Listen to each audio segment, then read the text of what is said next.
இல்லை அதிமுகவிலே மிகப்பெரிய ஒரு நம்பிக்கை துரோகம் பண்ணிட்டார் அப்படிங்கிறத தான் அவருடைய தொண்டர்களை பேச ஆரம்பிச்சிட்டாங்க.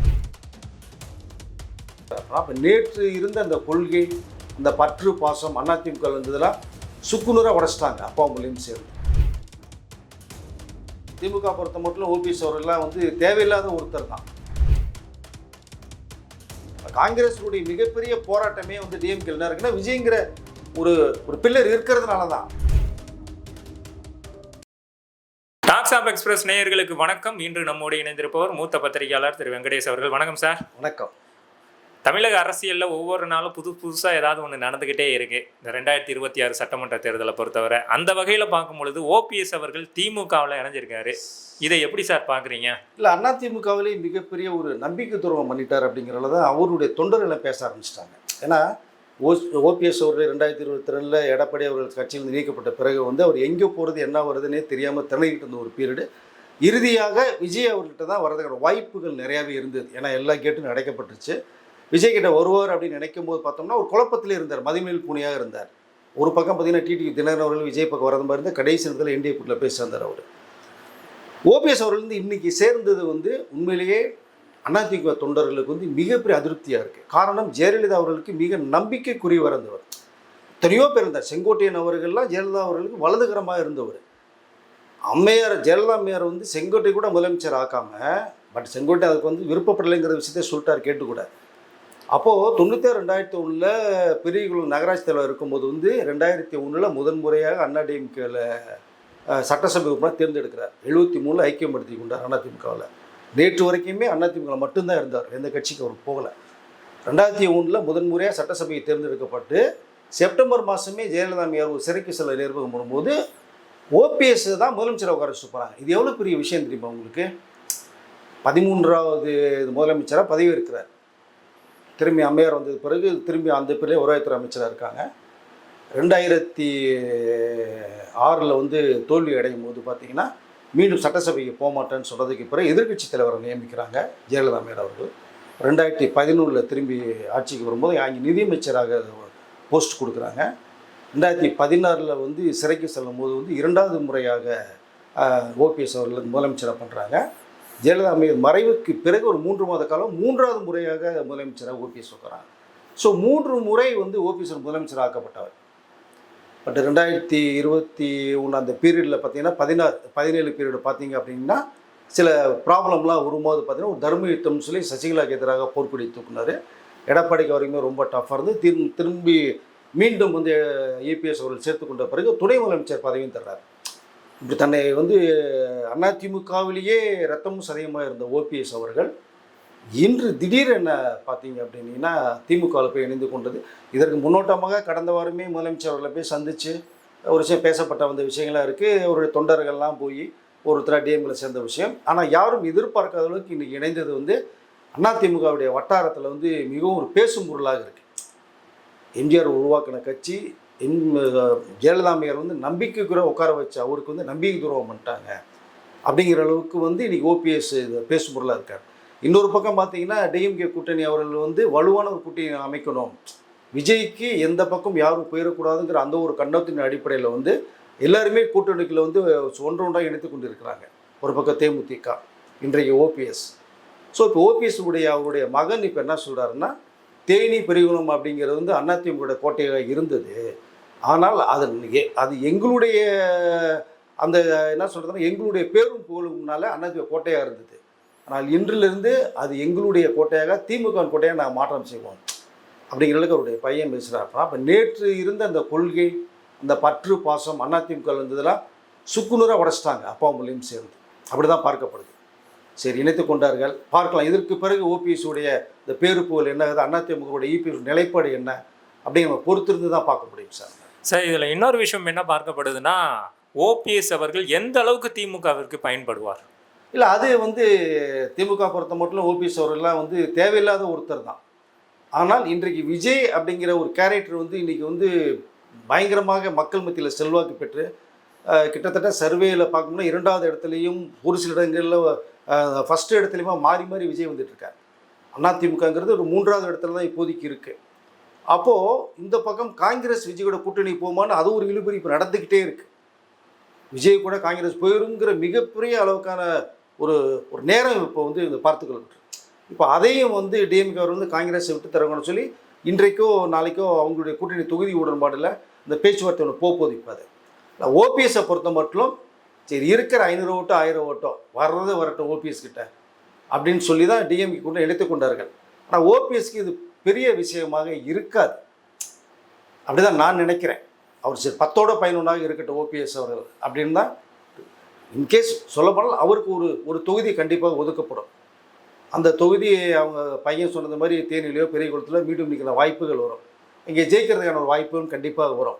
சட்டசபை உறுப்பினராக மட்டுமே அவர் சென்று வரலாம், அவ்வளோதான். அப்படி தான் வந்து ஓபிஎஸ் இருக்கிற வாய்ப்புகள். ஆனால் சபாநாயகர் பொறுப்பு வழங்கப்படுற மாதிரியான பேச்சுவார்த்தைகள்லாம் 2 பேருக்கு நடந்திருக்கு. சட்டமன்ற உறுப்பினராகவும் சபாநாயகராகவும் இருக்கிறதுக்கு ஒப்புக்கொண்டதுனால தான் திரும்ப அவர் போய் திமுகவில் இணைஞ்சாருங்கிற மாதிரியான விஷயங்கள்லாம் பேசப்பட்டுக்கிட்டு இருக்கு சார். டிஎம்கேல எவ்வளோ பெரும்புலிகள் இருக்காங்க, எவ்வளோ அரசியல் அனுபவங்கள் இருக்காங்க, ஓபிஎஸோட முன்னோடிகள் நிறைய பேர் இருக்காங்க. சபாநாயகருங்கிறது எந்த அளவு ஒரு பவர்ஃபுல்லான ஒரு போஸ்ட்டுங்கிறத வந்து பிஹெச் பாண்டியன் மூலமாக நம்ம உணர்ந்த நம்ம வானளவே பவர் இருக்குது சபாநாயகருக்கு. அப்புறம் அவரு தான் வந்து அந்த பதவிக்கே பெருமை சேர்த்துவார். இப்போ அப்படிப்பட்ட ஒரு பதவி இன்றைக்கி அப்பாவும் அவர்கள் இருக்காங்க. ஸோ திராவிட முன்னேற்றத்தில் எவ்வளோ வருடங்கள் அப்பாவும் இருந்தாருன்னு தெரியும். ஸோ அப்படி மிகப்பெரிய ஒரு பதவி சபாநாயகர் பதவி. அதை வந்து நேற்று இதை இன்றைக்கி வந்து சேர்ந்து தூக்கி உடனடியாக தூக்கி கொடுத்துட மாட்டாங்க, அதுக்கெல்லாம் வாய்ப்பு இல்லை. கேட்குறதானே. இன்னும் சொல்லப்போனால் இந்த நிதியமைச்சர் போஸ்ட் கூட கேட்கலாம் ஓபிஎஸ் அவர்கள். நான் ஏற்கனவே இருந்திருக்கேன் அம்மா ஆட்சியில், நான் கூட கேட்கலாம். அது தரணும் இல்லை, அதை எப்படி தருவாங்க? பட் சட்டசபை உறுப்பினராக மட்டும் இருக்கிற வாய்ப்புகள் இருக்குது தவிர சபாநாயகர் போஸ்டெல்லாம் கண்டிப்பாக டிஎம்கேனர்ஸ் தரவே மாட்டாங்க. அவருடைய கட்சியில் இருக்கக்கூடிய ஒரு நம்பிக்கையான ஒருத்தர் தான் அந்த போஸ்ட்டில் உட்கார. ஓகே சார், இப்போ வந்து அதிமுக சைட்லேருந்து என்ன சொல்கிறாங்கன்னா, ஓபிஎஸ்ஸை நம்பி அவர் நிழலே போகாது, திமுக போயிருக்கு, இது கண்டிப்பாக அவங்களுக்கு மிகப்பெரிய ஒரு பின்னடைவாக தான் இருக்கும் அப்படிங்கிற மாதிரி சொல்கிறாங்களே. யாருக்கு பின்னடைவு? திமுகவுக்கு ஓபிஎஸ்ஸை சேர்த்தது இல்லை, அப்படி எடுத்துக்கொள்ள முடியாது. திமுகங்கிறது வந்து ஒரு பெரிய கோட்டை, அதை ஒன்று மாற்று கருத்தே இல்லை. ஓபிஎஸ் சேர்த்ததுனால பின்னடைவு நம்ம எடுத்துக்க முடியாது. அதன் மூலமாக ஒரு 500,000 ஓட்டு வரதுல வாய்ப்புகள் இருக்குமே தவிர ஓபிஎஸ்க்கு தான் பின்னடைவாக இருக்கும். இங்கே டிஎம்கே பின்னடைவுன்றது சொல்லக்கூடிய வார்த்தையை ஏற்றுக்கொள்ள முடியாது. அவர்கள் போனால் போதுன்னு சேர்த்துக்கிட்டாங்க, வேறு வழியே இல்லாமல் ஓபிஎஸ் போய் அங்கே சேர்ந்துருக்கார். ஏன்னா இந்த 2026 எலெக்ஷனில் தனித்து விடப்பட்டால் ஏற்கனவே 2024 எலெக்ஷனில் போய் நின்று அவர் என்ன மாதிரி ஓட்டு வாங்கினார் எல்லாருக்குமே தெரியும் இல்லையா? இப்போ மீண்டும் அதே ஒரு சந்தர்ப்பம் நடந்துடக்கூடாதுனால தான் ஒரு மிகப்பெரிய ஒரு கட்சியோட போய் சேர்ந்து கொள்ளும்னு சொல்லி அதிமுகவில் நம்பிக்கைக்குரியவராக இருந்து 3 முறை முதலமைச்சராக்கப்பட்ட கட்சியிலேருந்து நீங்கள் சும்மாவே இருந்துட்டு போயிருக்கலாம். பதவி வேணாம், ஒன்றும் வேணாம், நம்ம பாட்டுக்கு இருக்கிறத வச்சுட்டு அரசியல் வாழ்க்கையில் மக்களுக்கு தன்னுடைய ஊருக்கு தொகுதிக்கு நல்லது செஞ்சுட்டே போகலாம். அரசியல் வந்து நல்லது செய்யணும் அவசியம் கிடையாது. ஆனால் இங்கே ஏதாவது ஒன்று தேவை அப்படிங்கும்போது நீங்கள் அதிமுகவில் இருக்கிற ஓட்டையை பிரிக்கிறது மாதிரி இருக்குன்னா, இப்போ எங்களுடைய கோட்டை அது பெரிய குழம்பு தேனியும் அப்படின்னு அவருடைய பையன் பேசுகிறத பார்க்கும்போது அதிமுக டோட்டலாக வாஷ் அவுட் பண்ணுங்கிற ஒரு நோக்கம் தானே இருக்காது. பட் அப்படி தான் எடுத்துக்கொள்ள முடியும். அதனால் டிஎம்கேக்கு இது வந்து பின்னடைவு கிடையாது, ஓபிஎஸ் அவர்கள் மட்டும்தான் பின்னடைவாக நான் பார்க்குறேன். ஏன்னா சார், ஒரு காலகட்டத்தில் ஓபிஎஸ் அவர்கள் தீவிர மோடி பக்தனாக இருந்தார். பாஜக தான் இன்னைக்கு இருக்கிறதுக்கான காரணம் சொன்னார். ஏன் நம்ம அவரோட பையன் ரவீந்தர் லெட்ரு பேடில் மோடி ஃபோட்டோவை போட்டு வச்சு லெட்ரு பேட்லாம் கொடுத்துருக்கும்போது முழுக்க பாஜக சித்தாந்தத்தை ஃபாலோ பண்ணிக்கிட்டு இருந்த இவங்க 2 பேரையும் கூப்பிட்டு திமுகவில் இணைக்கிறது கொள்கை ரீதியான பிரச்சனைகளை உண்டு பண்ணாதா சார்? கண்டிப்பாக வரும். அது பெரிய சிக்கலை தான் உருவாக்கும். இப்படி சேர்ந்துட்டாங்க. இதனுடைய பின்னடைவு வந்து இபிஎஸ் அவர்கள் வந்து கண்டிப்பாக தன்னுடைய என்டிஏ கூட்டணியில் உள்ள பெரும் தலைவர்கிட்ட ஓபிஎஸை பற்றி நிறைய விஷயங்கள் ஷேர் பண்ணுற வாய்ப்புகள் நிறையா இருக்கும். அப்போ இதனுடைய விளைவுகள் எப்படி இருக்கும் அப்படின்னா, நீங்கள் சொன்னது மாதிரி ஓபிஎஸ் அவர்கள் தான் மொத்தத்தில் ஒரு பின்னடைவாக பார்க்கப்படுகிறது.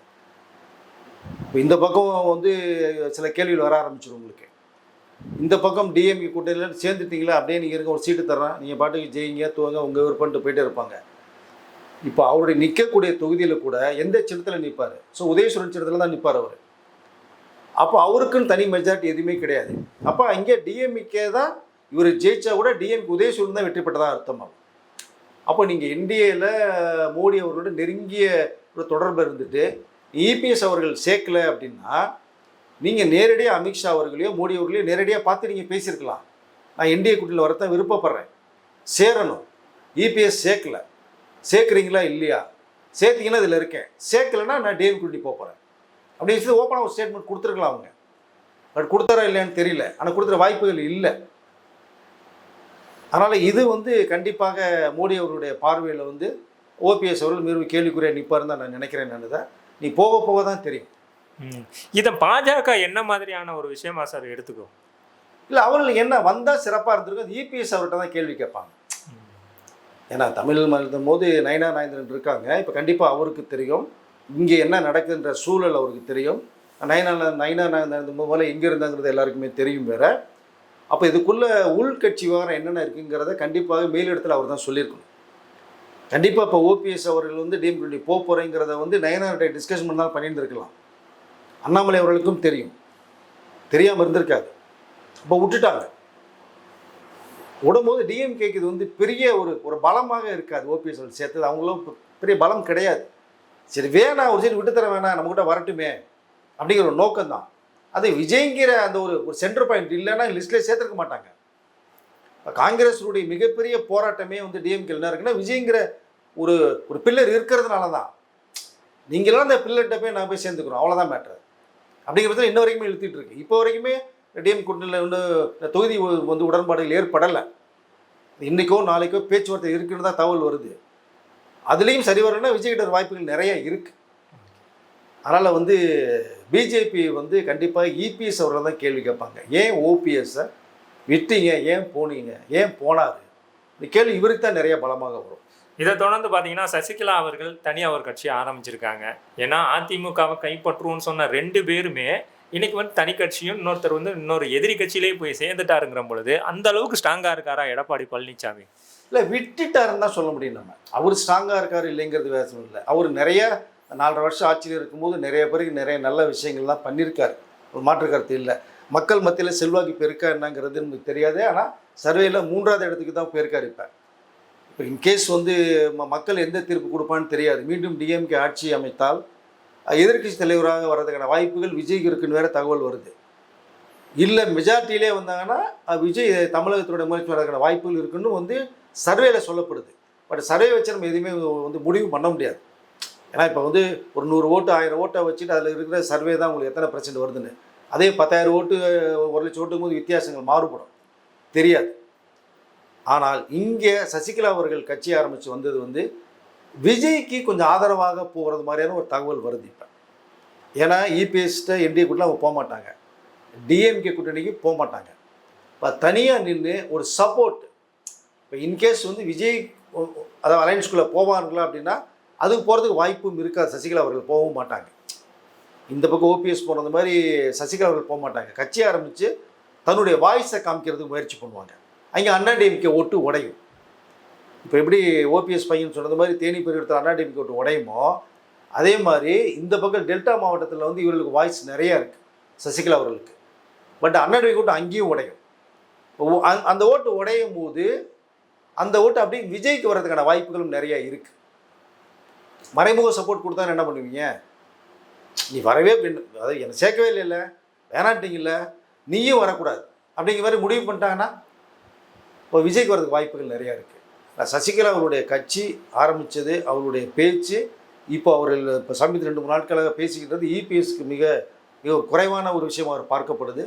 விஜய்க்கு ஒரு ஆதரவு பெரிய இருக்குன்னு தான் தோணும்.